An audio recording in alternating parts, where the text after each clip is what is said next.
নীলফামারীতে তিস্তা সেচ প্রকল্পের পরিদর্শন সড়ক সংস্কারের ব্যাপক অনিয়মের অভিযোগ উঠেছে। ব্যবহৃত হয়েছে নিম্নমানের সামগ্রী আর নামমাত্র বিটুমিন।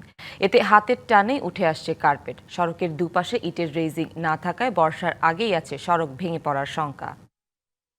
হাত দিয়া পাকা রাস্তায় সবগুলা ইয়ে হচ্ছে, আর আমরা আর বিচার চাই এই রাস্তাটা কেন এইভাবে ডুপ্লিকেট করলো। সড়কের কার্পেটে হাত দিয়ে টান দিলেই উঠে আসছে পিচ, অথচ মাত্র ৪৮ ঘন্টা আগেই দেয়া হয়েছে ঢালাই। এমন দশা নীলফামারীর কিশোরগঞ্জ উপজেলার তিস্তা সেচ প্রকল্পে ২২০০ মিটার পরিদর্শন সড়কের।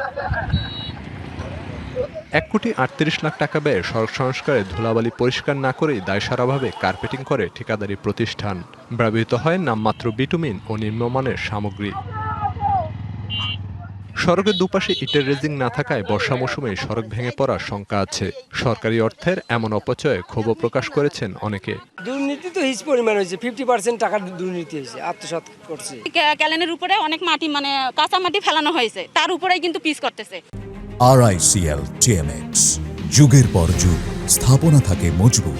রেজিং দেয় নাই, এই আপনার ইট দেয় পাশে, এই ইট দেওয়া হয় নাই।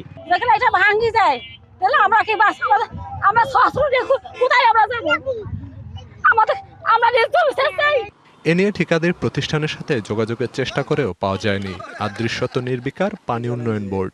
একটি কাজ শেষ হওয়ার পরেও 12 মাস সময় থাকে, ডিফেক্ট লায়াবিলিটি পিরিয়ড বলে এটাকে। তো এই সময়ের মধ্যেও যদি কোনো কাজের ডিস্টার্ব হয়ে থাকে, কোনো কাজ ক্ষতি হয়ে থাকে, আমরা সেটা আবার ঠিকাদারকে দিয়ে মেরামত করে তারপর ওনার যে সিকিউরিটিটা জমা থাকে আমার কাছে, তারপরে এটা আমি ছেড়ে দিই। সংস্কারের সুফল ভোগ করার আগেই দুর্ভোগের আশঙ্কায় দিন কাটছে এলাকার মানুষের। DBC news desk.